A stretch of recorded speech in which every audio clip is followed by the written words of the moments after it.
Yo, I've gotten a lot of questions. How do I start birding? It's really not that hard to get into birding, but there are some tips and tricks that I can let you know that can make your birding experience a little bit easier. I think one of the number one things people fail to realize is the resources they have directly in their backyard, or even if you don't have a backyard, like a common area around your apartment or wherever you live. Your common areas or your backyard are the birds you're gonna see the most, even if you go travel in your state. So what you need to do is get used to identifying those birds by sight, sound, and behavior. Observing the birds in your area can put you at a higher advantage when you go out birding at places that are popular around you. That's a grackle. Common grackle. Then you're gonna ask me, you're gonna say, well, how do I do that? Sit in those areas for long periods of time. If you have a backyard, sit in your backyard and start to identify the birds that come to your feeders, the birds that you hear, and you can also identify their behaviors just by watching them.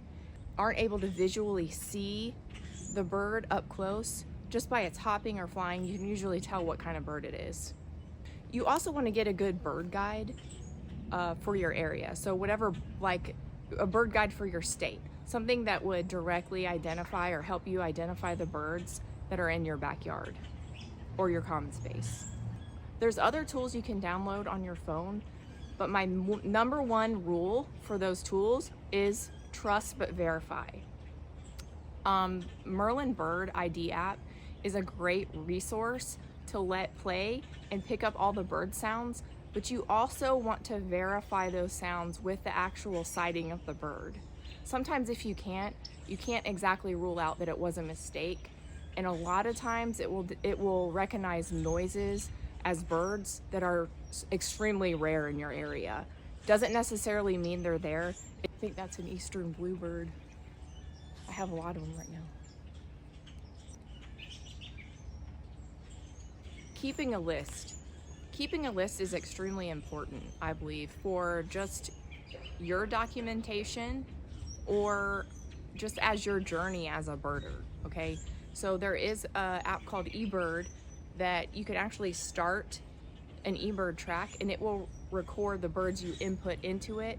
So the amount of time that you spend birding, you can add up it'll add up the birds on your list. You can also export that into a spreadsheet, but a lot of people will just prefer like a journal and they write down the birds they see, date, time, and where.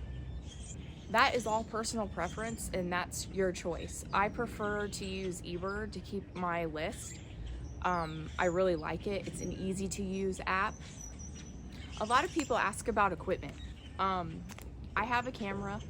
I love photography. I love to take pictures and document the birds that I see that way. I also use binoculars. These are Knox. These are the field issue 8x32. I like the grip on them. They're trendy. They're really cute. There's a ton of different binoculars out there. You don't have to break the bank to buy a good pair of binoculars to start out with. I got car binoculars, home binoculars, travel binoculars. I got a monocular. You know, I got stuff stuffed everywhere in case I'm out somewhere and see something and I want a closer look. But personal preference, that's up to you. A lot of people use nothing.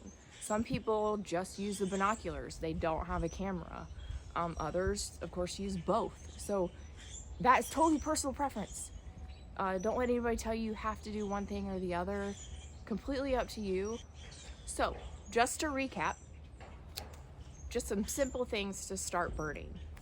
I would start in your area or your backyard or your common space. Get a good guidebook for your area. Start looking through it. Identify the common birds that you'll see.